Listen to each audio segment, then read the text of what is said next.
Kita lanjutkan perbincangan kita pada pagi hari ini, Bang Aldi. Tadi pertanyaan saya menggantung, belum ada kita mendengar mengenai proyek-proyek mercusuar, proyek-proyek yang mengundang perhatian lah begitu. Lebih ke mendasar. Tadi hampir sama seperti yang disebutkan oleh dua perwakilan di sini. Masuk ke akarnya dulu sajalah begitu. Belum mau yang gede-gede dulu. Apa yang jadi strategi utama begitu? Karena jadi begini, sudut pandangnya Mas Pram dan Bang Dul bahwa di Jakarta ini untuk kalangan menengah ke atas sebenarnya solusinya sudah lebih terjawab. Karena kan menengah ke atas itu pasti yang menjadi utamanya adalah jangan sampai menurunnya produktivitas. Nah, dengan adanya transportasi umum, terintegrasinya transportasi umum, itu tentu sudah menjadi solusi-solusi untuk menjaga produktivitas di DKI Jakarta. Namun, untuk kalangan menengah ke bawah ini yang menjadi concern, karena kita harus benar-benar mengetahui selain untuk menjaga produktivitas masyarakat yang beraktivitas di Jakarta, karena Jakarta ini kan menjadi sumber kota yang dimana dari Jawa Barat, Banten, semua orang mencari kehidupan di sinilah, ya kan. Nah, sedangkan menengah ke bawah ini yang benar-benar kita juga harus memperhatikan. Kenapa? Karena pertama masih banyak hunian yang mungkin belum layak di Jakarta. Kita lihat di balik gedung mewah masih ada daerah kumuh, ya kan. Terus habis itu di situ ketika kita bisa jadi itu menjadi salah satu penyebab kemacetan, kebanjiran, ya kan, atau kriminalisasi di DKI Jakarta. Hal-hal tersebut pun itu bisa menjadi salah satu penyebabnya. Nah, ini kenapa harus diperhatikan bahwa bagaimana kita mengkomunikasikannya misalnya untuk memberikan hunian yang layak, habis itu misalnya kita memberikan orang tersebut kehidupan yang layak, terus kita memberikan fasilitas agar kaum menengah ke bawah ini bisa meningkatkan produktivitasnya sehingga dari menengah ke bawah menjadi kaum menengah, dia bisa hidup di Jakarta mungkin menjadi lebih enak. Jadi hal-hal akar rumput itu harus diperhatikan bagaimana caranya Jakarta ini bisa naik kelas kalau kaum menengah ke bawahnya ini tidak diangkat. Iya, tidak diangkat. Makanya itu pola pikirnya Mas Pram dan Bang Dul adalah akar masalah itu adalah kunci dari keberhasilan. Sama lah ibaratnya kayak strategi itu kita ini mampet di tengah ibaratnya, bottleneck di tengah. Nah, ini posisi menengahnya ini yang harus dibuka ibaratnya untuk supaya Jakarta ini mendapatkan solusi yang menjadi kota yang sangat maju. Baik. Kalau kita Bang Hensat udah ngangguk-ngangguk lagi nih, udah siap-siap nih menelaah. Bang Hensat, ini kan permasalahan kemacetan. Kalau tadi sempat disinggung, kita cari akar permasalahannya dulu. Penyebabnya apa? Tapi paling tidak kan yang sudah-sudah ya, transportasi publik ini dianggap merupakan solusi dari mengatasi kemacetan yang ada. Tetapi nyatanya walaupun sudah terintegrasi, tapi masih juga sebenarnya macet. Jadi sebenarnya apa yang sebenarnya dibutuhkan masyarakat Jakarta untuk benar-benar ya masalah ini terselesaikan gitu? Macet tuh menurut saya nggak jadi yang utama lagi buat warga Jakarta tuh. Sebenarnya. Kita udah hidup dengan macet sih sebetulnya, jadi ya udah gitu.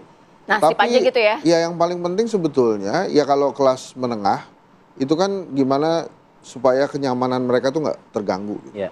Jadi mau kerja oke, enak gitu. Terus kalau gajian juga harga terjangkau. Nah yang menengah bawah ini kan persoalannya juga beda lagi. Kaum miskin kota ini yang memang harus juga diurus gitu oleh para gubernur dan wakil gubernur nanti gitu. Hanya kemudian persoalan mereka pasti berbeda dengan kelas menengah kan. Mungkin mereka lebih ke ekonomi, lebih ke pendidikan, kesehatan yang dasar itu. Tadi kan bilang proyek mercusuar. Itu juga butuh keberanian sih. Masing-masing calon sudah menyebutkan tuh proyek-proyek mercusuar mereka. Hanya saja kan ini akan dipakai nggak nantinya?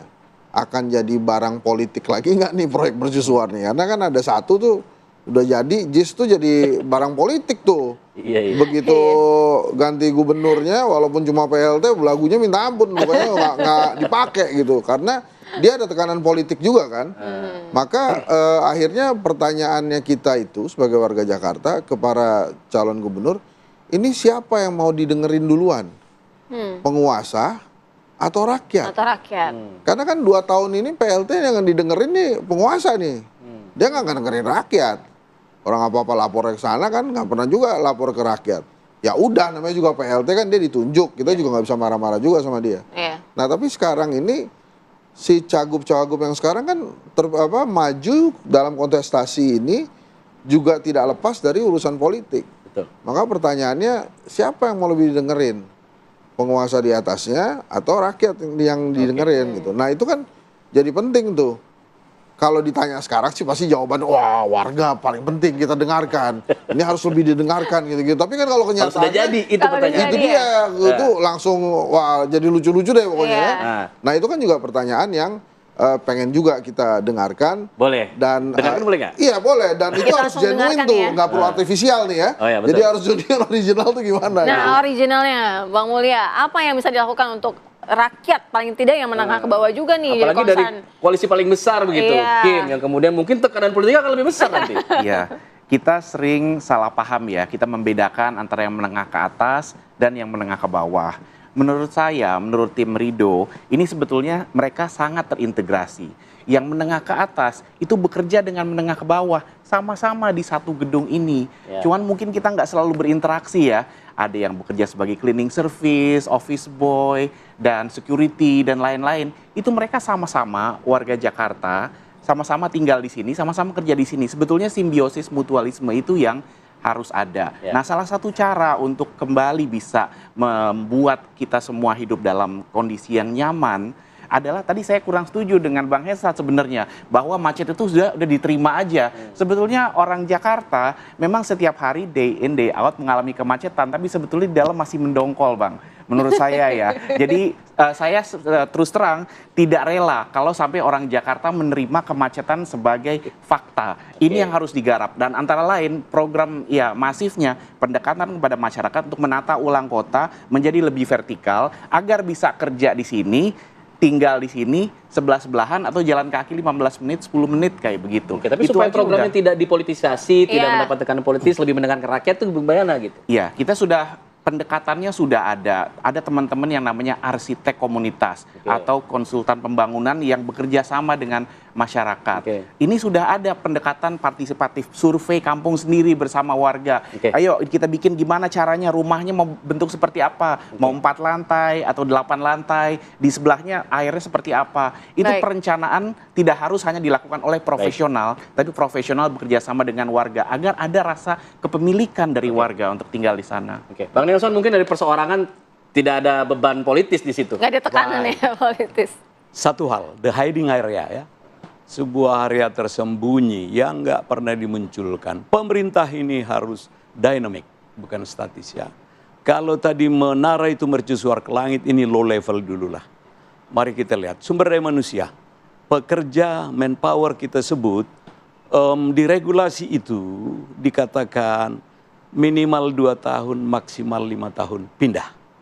Tour of duty, tour of area. Oke. Atau Iya. kita sebut nama lain detachering. Kenapa harus para ahli di sini? Jadi jangan dipaksakan. Merdeka Utara nomor 8 yang akan kita huni, itu rumahnya di Bekasi, di Depok, di Magetan, di mana-mana. Ini nggak pernah diperhatikan. Saya selalu baca regulasi itu, teori otonomi daerah. Itu tadi rekan saya mengatakan tidak ada lagi campur tangan pusat, khusus yang 6 sektor. Selebihnya 34 sektor itu milik daerah. Jangan ditahan-tahan orang pindah. Orang mau kawin lagi atau bagaimana, jangan ditahan-tahan. Contoh, satu keluarga, minimal 5. Kali Baik, Bang. sekian. Kalau dia kita pindahkan dengan jabatan dan kondisi yang sama, dari Merdeka Utara, Merdeka Selatan 8 ke Baik. Bekasi, sudah berkurang 5. Baik. Pegawai di Baik, sana Bang Nelson. sebentar, 10.000, sudah 500.000. Ini kan sudah mengurangi. Baik. Nah tadi, ini kita tidak pernah menciptakan rumah sakit stres. Saudaraku ini bagus sekali. Dia paksakan ketika kita lebaran, Jakarta itu kayak hantu. Ini kan tidak bagus sebuah kota Baik. global Baik, yang baik, kita Bang Nelson, sarankan. waktunya sudah habis. Mohon maaf, kita ke Bang Aldi secara singkat saja apa yang bisa dilakukan untuk rakyat menengah ke bawah? Singkat saja, singkat. Singkat saja. Yang pertama, mesti ini apa yang bisa dilakukan Mas Pram dan Iya, Bang Dul. iya, betul. Yang pertama Mas Pram dan Bang Dul ini benar-benar sangat memperhatikan. Oke. Dia akan terus turun Iya. belusukan ke jalan untuk memperhatikan permasalahan-permasalahan dari hal kecil, dari bagaimana caranya meningkatkan produktivitas setiap orang, karena Oke. prinsipnya adalah Jakarta ini adalah kota bersama. Iya. Iya. Tidak ada bahasa bahwa kamu tinggal di Depok, kamu tinggal di Banten, kamu nggak boleh mencari rezeki di Jakarta. Enggak, ini adalah kota bersama. Baik. Baik. Memang menjadi sumber rezeki bersama, dan mari bersama-sama kita menyelesaikan persoalan di kota yang kita sayangi. Baik, baik. Terima kasih karena sempit durasi kita harus sudahi dulu. Terima kasih banyak ya. Terima kasih Bang Mulya, terima kasih Bang Nelson, terima kasih Bang Aldi, terima kasih Bang terima Hensa, kasih terima banyak. kasih Bang.